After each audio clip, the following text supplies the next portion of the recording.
The governor proposes $4.5 million for a new agricultural business and workforce investment appropriation. I'd like to dive into a specific part of that, if we could, if you could help us to understand.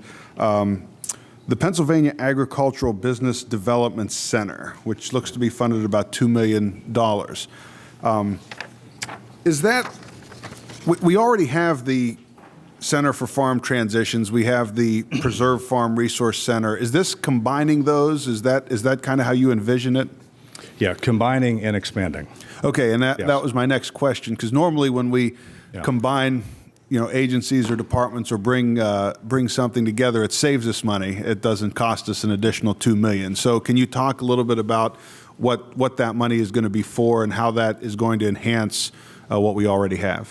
Yeah, you're correct. I mean, so we have have the current farmland preservation, the preserve farm, right? So that's been limited to those with the easement on them under our farmland preservation program.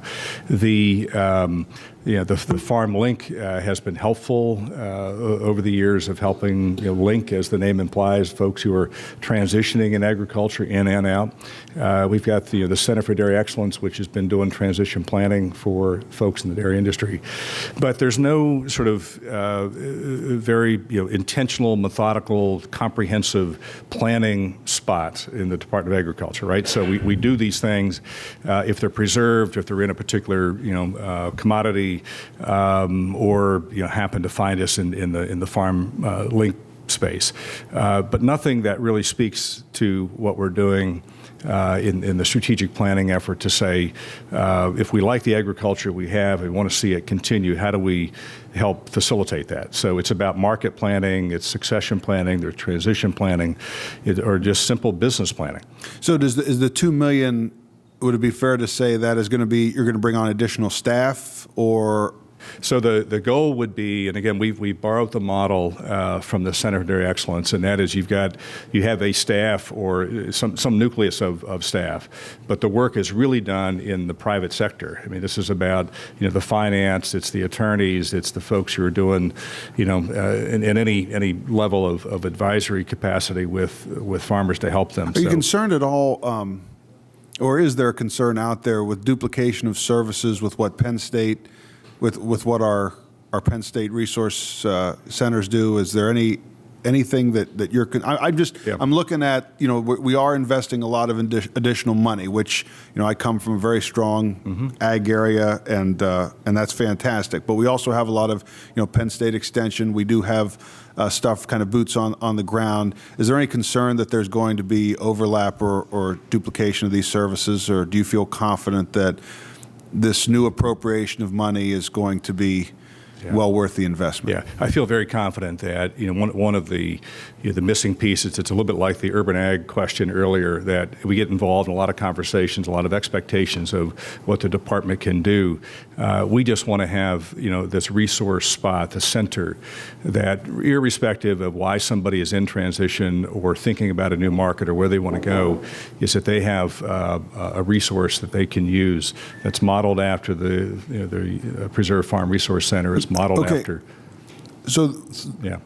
All right, let me try this one more time. But what we already have, the Center for Farm Transition, the Preserve Farm Resource Center, so everything that we have devoted to those things, we're keeping all of that intact. We're bringing it together. Again, I'm trying to get an idea of, is the Department of Agriculture kind of expanding? Are we going to do anything different than what the new money is for what exactly?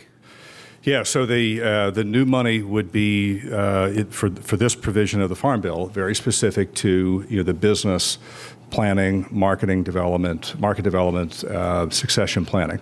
Important to note, on the Preserve Farm Resource Center, there is no staff attached to that. Okay. I mean, that's extra duty tacked on to the director and staff to figure that out.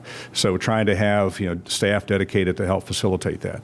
On the Farm Link, it's a grant, and we hold seminars. But in terms of the actual work of folks developing a business plan, I mean, that's not what they do. That's not what Extension does.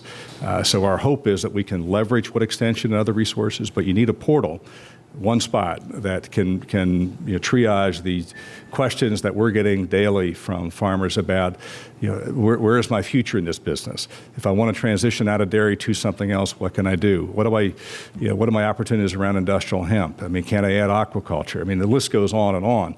This center is envisioned as being that portal to help develop that. We could use other resources. Our hope is that, the small business development centers, which we support around the state, can step into this. We hope Extension does. We've seen the benefits of in the Reserved Farm Resource Center of the local private sector banks, attorneys, and others stepping in to help. That's what's envisioned in this center, but do it in a very intentional way that says to the state farms, if you have an interest in transitioning or want to do something different, you've got a spot to come into. And they will lead to, by the way, conversations then about markets. It'll lead to transition to organic. It'll be, questions about, the opportunities around, any number of enterprises. But this is the portal.